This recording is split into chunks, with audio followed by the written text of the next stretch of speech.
Hello बच्चों, good evening बच्चों। आज हम लोग पढ़ेंगे गॉस थ्योरम। गॉस थ्योरम एक बहुत ही इम्पोर्टेंट टॉपिक है। पहले भी हम लोग इलेक्ट्रिक फ्लक्स के बारे में बात कर चुके हैं, उसी को आगे बढ़ाएंगे तो गॉस थ्योरम आ जाएगी। आपको नाम से पता चल रहा होगा कि गॉस थ्योरम का क्या सिग्निफिकेंस है।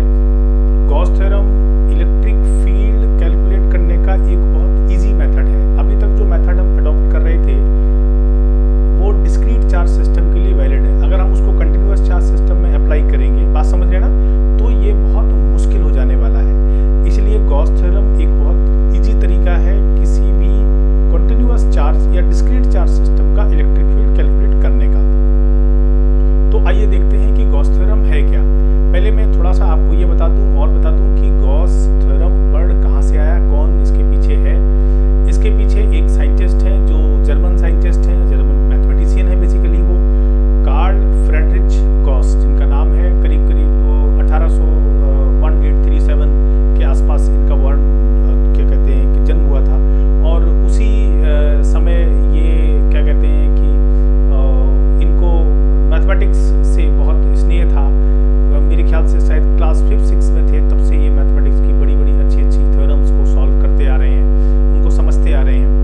बाद में इन्होंने फिजिक्स की बहुत सारी और भी थ्योरम दी हैं, लेकिन इनकी पूरी अप्रोच मैथमेटिक्स थी। तो मैथमेटिक्स अप्रोच में इन्होंने बहुत चीज़ें ऐसी की हैं जो मैथ की कई थ्योरम्स को, फिजिक्स के कई समस्याओं को बहुत ईजी तरीके से सॉल्व करने की कोशिश की है।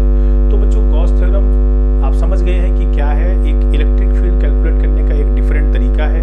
ये तरीका हमारे पुराने मेथड से बहुत आसान है, इसीलिए ये बहुत पॉपुलर है। तो अगर कम शब्दों में कहें तो गॉस थ्योरम एक इजी वे है इलेक्ट्रिक फील्ड कैलकुलेट करने का। अब हम सबसे पहले यहाँ से शुरू करते हैं कि गॉस थ्योरम का स्टेटमेंट क्या है। तो बच्चों, सबसे पहले हम यहाँ से शुरू करते हैं कि गॉस थ्योरम का स्टेटमेंट क्या है। ठीक है, तो इसका स्टेटमेंट ये कहता है कि किसी भी क्लोज सरफेस से जो फ्लक्स पास हो रहा है, तो क्या बोलेंगे, इसको लिख लेते हैं। स्टेटमेंट जरूरी है, एग्जाम में आता है। क्या स्टेटमेंट है? Electric flux through any closed surface 1/ε0 times charge enclosed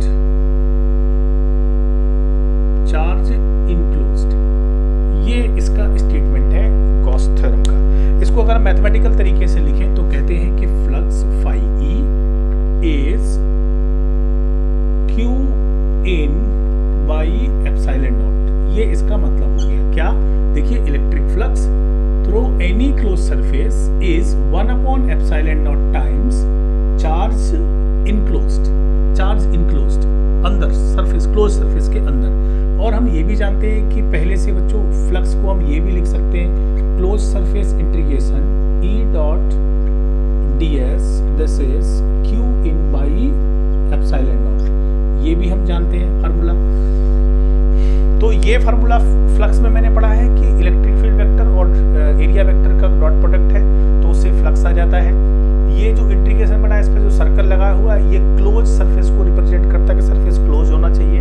और बाकी आपने ये देखा ही है कि q in by ε0। q in का मतलब है charge inside the close surface. ठीक है बच्चों, तो गॉस थ्योरम को समझने के लिए, जैसे कि मैंने बताया कि गॉस साहब जो है पूरी तरह से एक मैथमेटिक्स के प्रोफेसर थे। इन्होंने अपनी जो बात है वो बहुत ही सिस्टमेटिक तरीके से कही है। और इन्होंने सबसे पहले ये समझाया है कि इस क्लोज सरफेस वर्ड का क्या मतलब है, और क्लोज सरफेस के समझ लेने से कैसे इलेक्ट्रिक फील्ड को हम बड़ी आसानी से कैलकुलेट कर सकते हैं। किसी भी कंटिन्यूअस चार्ज सिस्टम का मतलब ये है कि किसी रॉड पर चार्ज है, किसी सरफेस पर चार्ज है, जिस पर हम normally E = kq/r² formula apply नहीं कर सकते हैं। तो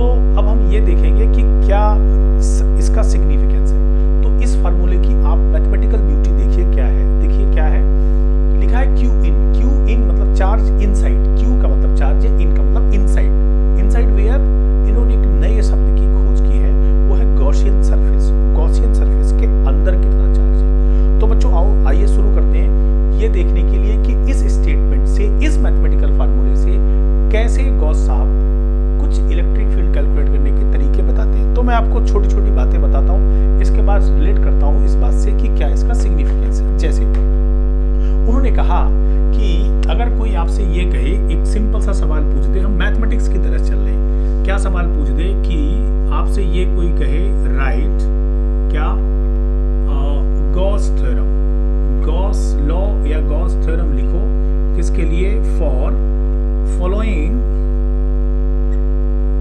चार्ज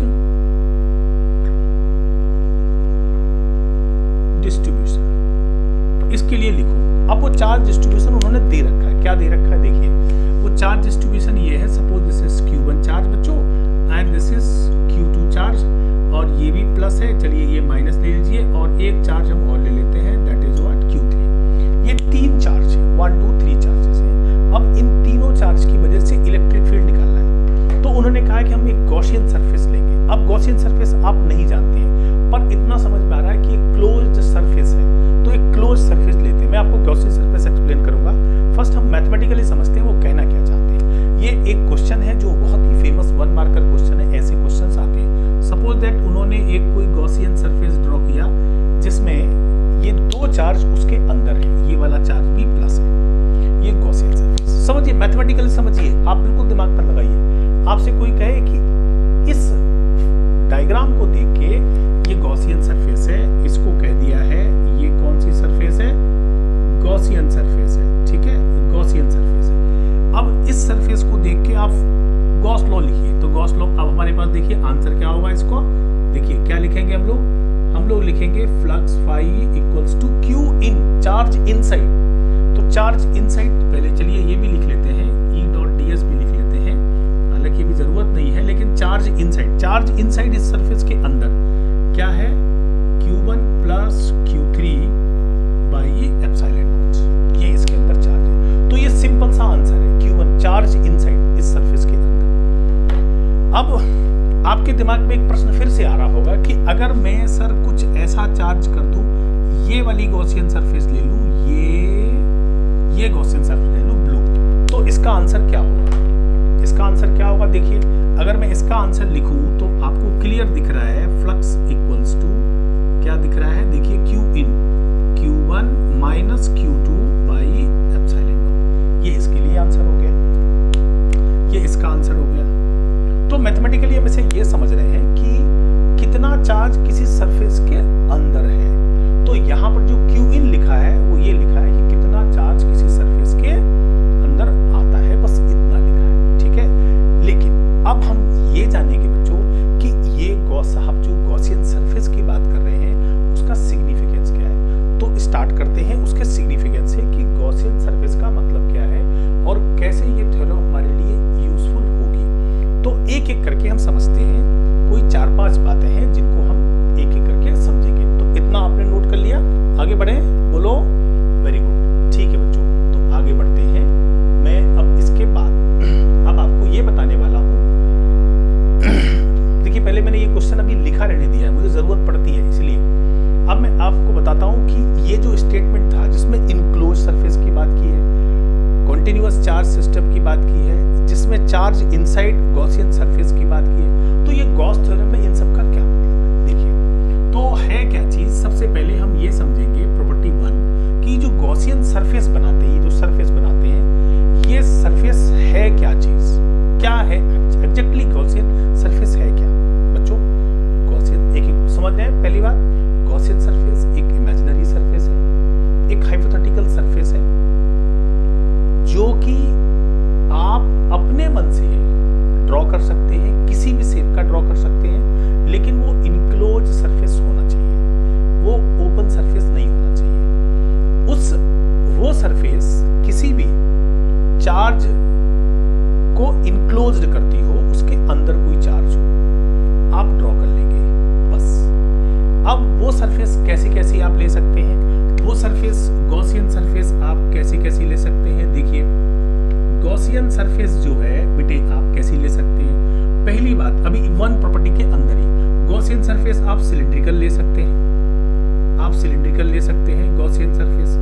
आप एक कोई स्फीयर ले सकते हैं, गॉसियन सरफेस का स्फीयर ले सकते हैं। आप कोई क्यूब ले सकते हैं, गॉसियन सरफेस का क्यूब ले सकते हैं। सजेस्टेड ये है कि गॉसियन सरफेस आप कैसा, जब आप ये लेंगे तो कोई लीनियर चार्ज होना चाहिए इसके अंदर, इंक्लोज चार्ज लीनियर होना चाहिए। लीनियर मतलब is not compulsory but suggested है कि ये होना चाहिए। अगर कोई आप स्फीयर लेते हैं तो इसके अंदर कोई पॉइंट चार्ज हो सकता है, कोई और भी रैंडमली डिस्ट्रीब्यूटेड चार्ज भी हो सकता है।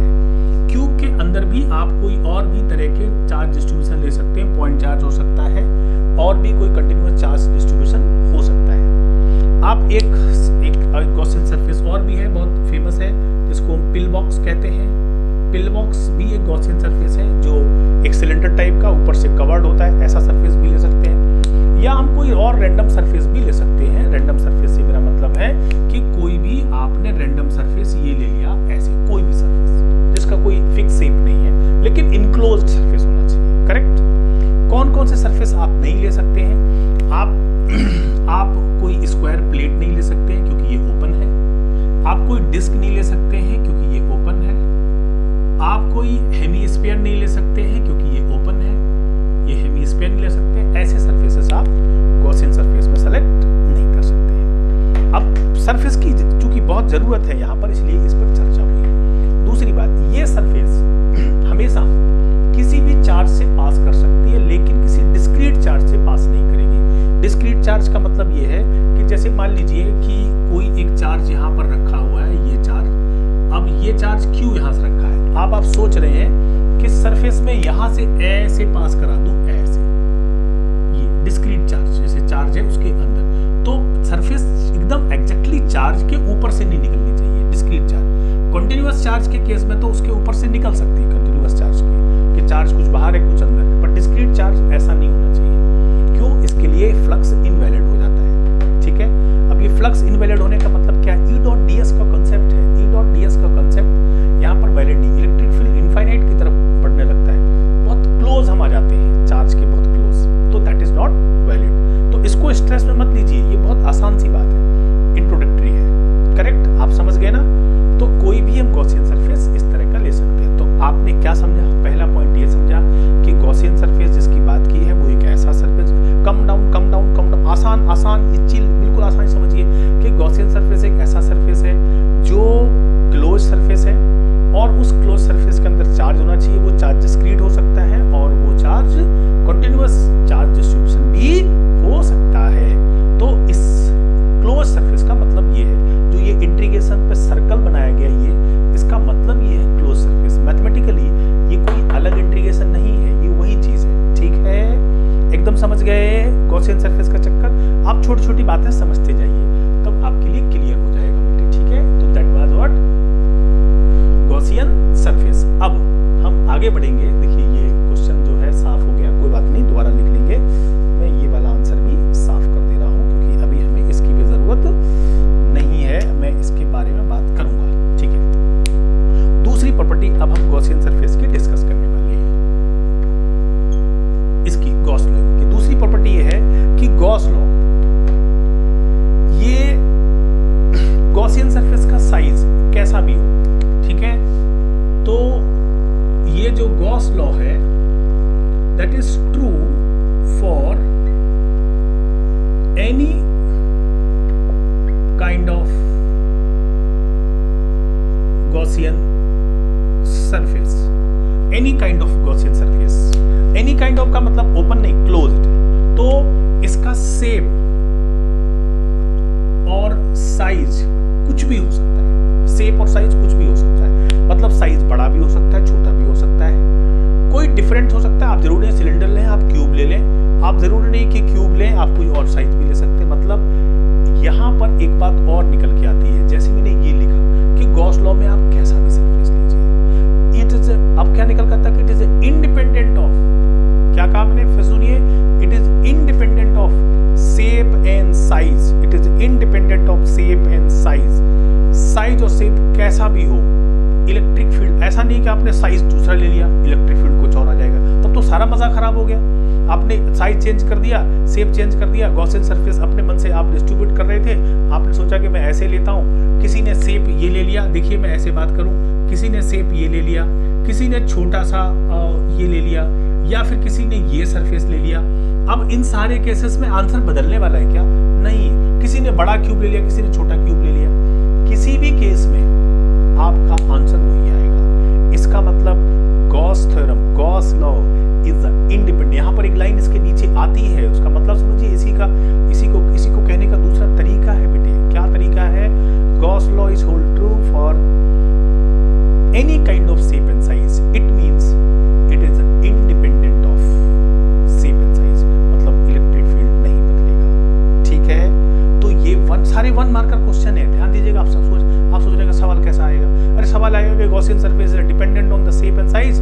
No, Gaussian surface shape and size पर डिपेंड नहीं करता है। समझ गए ना? गॉसियन सरफेस का शेप साइज आप कुछ भी लीजिए निश्चिंत होके, बड़ा मजेदार है। देखिए आगे आपको समझ में आ जाएगा सब चीजें, सबके प्रूफ भी है धीरे धीरे, लेकिन अभी देखते जाइए। तीसरी बात ये है कि अगर बेटे, अब देखिए मैंने ये डायग्राम क्यों नहीं साफ किया था। जैसे मान लीजिए कि ये वाला जो आप दिख रहे हैं, ये मैंने गॉसियन सरफेस लिख रहा हूँ। क्या लिख रहा हूँ? E dot ds close surface integration Q1 plus Q3 by epsilon naught, ये लिख रहा हूँ। मतलब हमने ये वाला लिखा है। कौन सा? ये देख रहे हैं आप, ये वाला, ये नहीं लिखा, ये मैं हटा दे रहा हूँ। डन बेटे, ओके। तो मैंने ये गॉसियन सरफेस लिया, एक ही गॉसियन सरफेस। अब आप देखिए बड़ी कमाल की चीज है, बड़ी कमाल की चीज है। कमाल की चीज ये है कि गॉसियन सरफेस के अंदर कितने चार्ज इंक्लूडेड हैं?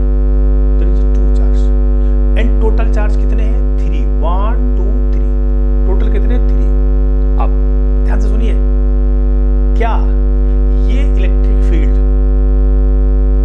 ये इलेक्ट्रिक फील्ड इन 2 चार्जेस की वजह से है, या फिर ये जो 3 चार्ज हैं तीनों की वजह से है? ये इलेक्ट्रिक फील्ड किसकी वजह से निकलेगा? ये इलेक्ट्रिक फील्ड सिर्फ 2 चार्ज का निकलेगा या फिर सभी की वजह से निकलेगा? बेटे इसका आंसर है कि the electric field here is due to, statement है क्या? The electric field here is due to all charges present in the space. किसी भी रीजन में जितने भी चार्ज प्रेजेंट है सबकी वजह से है। Even this charge is not all charge. तो स्टेटमेंट ये है कि the electric field in this portion, electric field here at this region is due to all charges. Even the charge inside Gaussian surface may not be the entire charge. देखिए सारा charge नहीं है, Q1 और Q3 है, Q2 बाहर है। फिर भी अब ये भी हो सकता है कि मैं गॉसियन सरफेस में सिर्फ एक ही चार्ज लूं, क्या?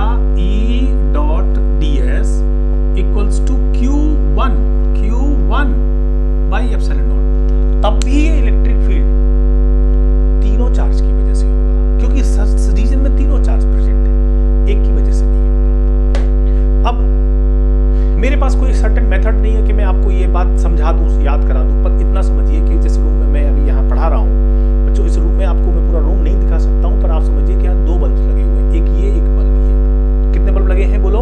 तो मैं इस बात को समझाने की कोशिश करूँ। अगर मैं आपसे कहूँ इस पॉइंट पर लाइट की इंटेंसिटी, किसकी इंटेंसिटी? लाइट की इंटेंसिटी। यहाँ पर लाइट की इंटेंसिटी किसकी वजह से है? इस बल्ब की वजह से है, इस बल्ब की वजह से है? बताइए। आप बोलेंगे सर यहाँ पर लाइट की इंटेंसिटी दोनों की वजह से। अगर मैं अपनी नजरों में सिर्फ एक बल्ब को कैद कर रहा हूं, मेरे गॉसियन सरफेस में सिर्फ एक बल्ब है, तो क्या यहां पर लाइट की इंटेंसिटी एक की वजह से होगी? नहीं, यहां पर लाइट की इंटेंसिटी तो दोनों की वजह से होगी। इसी तरह से अगर मैं किसी गॉसियन सरफेस में एक चार्ज इंक्लूड कर रहा हूं, तो इलेक्ट्रिक फील्ड एक की वजह से नहीं है, इलेक्ट्रिक फील्ड इंटेंसिटी तो सबकी वजह से है। एकदम क्लियर है? That's very very very very important point, बहुत इंपॉर्टेंट पॉइंट है। पॉइंट नंबर 3 क्या है कि आप इसका मतलब ये समझ रहे हैं कि ये इलेक्ट्रिक फील्ड एक की वजह से नहीं है, किसकी वजह से है? सबकी वजह से है। किसकी वजह से है? सबकी वजह चार्ज हो चाहे दो चार्ज हो, ठीक है। अब मैं इसको भी साफ कर दे रहा हूं। थर्ड पॉइंट हमने डिस्कस कर लिया। फोर्थ पॉइंट की अगर हम बात करें बच्चों, गॉसियन सरफेस के गॉस लॉ की फोर्थ पॉइंट की बात करें तो that's again very important but not such important that the third one. Fourth point ये कहता है कि सपोज दैट हमने गॉसियन सरफेस ये ले लिया, क्यूब ले लिया, हमने गॉसियन सरफेस क्यूब ले लिया, और या फिर हमने कोई सिलिंड्रिकल सरफेस ले लिया, सपोज ये सिलिंड्रिकल सरफेस ले लिया। अब कहता है कि क्लोज सरफेस है, चार्ज आपने यहां रखा है तो फ्लक्स क्या हो जाएगा, Q बाई एप्सिलॉन नॉट। आप अगर चार्ज यहां के बजाय इस जगह रख दें कॉर्नर में, ये चार्ज यहां से हटा दें, यहां रख दें, तब क्या आंसर होगा, तब भी यही होगा। आपने एक लीनियर चार्ज यहां बना दिया, आप लीनियर चार्ज यहां बना दें साइड में थोड़ा सा, तब भी आंसर वही आएगा। इसका मतलब ये होगा, ध्यान से सुनिए, हो सकता है आपको ये बात समझ में कम आए, ध्यान सुनिए तो समझ में आ जाएगी। इसका मतलब Gauss law again valid for any kind of charge distribution, means if the location of the charge change, there is no change in electric field, there is no change in flux. इसका मतलब fourth property ये कहती है कि if location of charge change, ठीक है, then no change किसमें, no change in electric field। मतलब आप चार्ज की लोकेशन इधर उधर कर सकते हैं गॉसियन सरफेस के, यहाँ रख दीजिए, वहाँ रख दीजिए। आपने ये गॉसियन सरफेस लिया, एक चार्ज यहाँ था, एक यहाँ था, एक था यहाँ, आपने पहले यहाँ कर दिया, इसको यहाँ कर दिया, इसको यहाँ कर दिया, तब भी आंसर वही आने वाला है, ठीक है। लोकेशन पर कोई फर्क नहीं पड़ता है। और बच्चों फिफ्थ एंड लास्ट प्रॉपर्टी क्या है, किसकी, गॉस थ्योरम की, गॉस लॉ की। वो ये है कि गॉस थ्योरम जो है, fifth Gauss theorem, Gauss law, कुछ भी बोलो, गॉस थ्योरम किसके लिए, वैलिड फॉर, किसके लिए बोलो, inverse square law, 1/r square, इसको बोलते हैं इनवर्स। ये कोई नई चीज नहीं है, मैं क्लास 11th में भी कई बार बोल चुका हूँ, फिर से सुन लीजिए। इनवर्स स्क्वायर लॉ के something is directly proportional to 1/r square, और you can say inversely proportional to the square of the distance between them. तो it looks like कि Gauss theorem is not valid for this, that not hold this law is true, but Gauss theorem भी इस law को follow करती है। अगर ये electric field की जो बेसिक प्रॉपर्टी है, वो ऐसा लगता है कि यहाँ फॉलो नहीं हो रही है। क्यों, हमें ऐसा लग रहा है, देखिए E.ds equals to Q in by epsilon naught, ये लग रहा है कि जैसे इसमें तो इसका कोई संबंध ही नहीं है, बट गॉस लॉ में भी ये रिलेशन वैलिड होता है। अगर ये रिलेशन वैलिड नहीं है तो भी तो गॉस लॉ फिर वैलिड नहीं होगा। इसका मतलब कूलम्स लॉ, गॉस लॉ में कोई एक रिलेशन है। गॉस को कोई सपना नहीं हुआ था बेटे कि वो इस थ्योरम को बक दे, उसने कहीं ना कहीं इस थ्योरम को कूलम्स लॉ से रिलेट किया है। ही वाज मैथमेटिशियन, उसने अपनी मैथ लगाई और इस थ्योरम को दिया। तो बच्चों अब आपने सारे पॉइंट गॉस थ्योरम के नोट कर लिए। जब आप गॉस थ्योरम समझ गए हैं, मैं एक बार फिर से बोल दूं कि flux passing through any closed surface, the circle is used for closed surface, is any surface is 1/epsilon naught times charge inside the Gaussian surface. This was the Gauss theorem. Gauss theorem की सारी हमने एक properties समझ ली, Gaussian surface का मतलब समझ लिया। अब इस थ्योरम को कैसे हम अप्लाई करते हैं, कैसे हम किसको डिराइव करते हैं, ये सब हम अब अगले वीडियो में समझेंगे। This video was only for Gauss theorem और गॉस लॉ। सो बहुत यूजफुल वीडियो था बच्चों, आपने ध्यान से देखा, इसके लिए धन्यवाद। इसको एक बार और ध्यान से समझिए, गॉस लॉ को बढ़िया समझ लीजिएगा। इस स्टेटमेंट को जुबान के अगले हिस्से पर रहना चाहिए, that is charge inside 1/epsilon, and you will see कि this statement is only sufficient to understand the Gaussian surface. ये प्रॉपर्टीज एक बार ध्यान से रखिए। थैंक यू बच्चों, मिलते हैं, बाय बाय।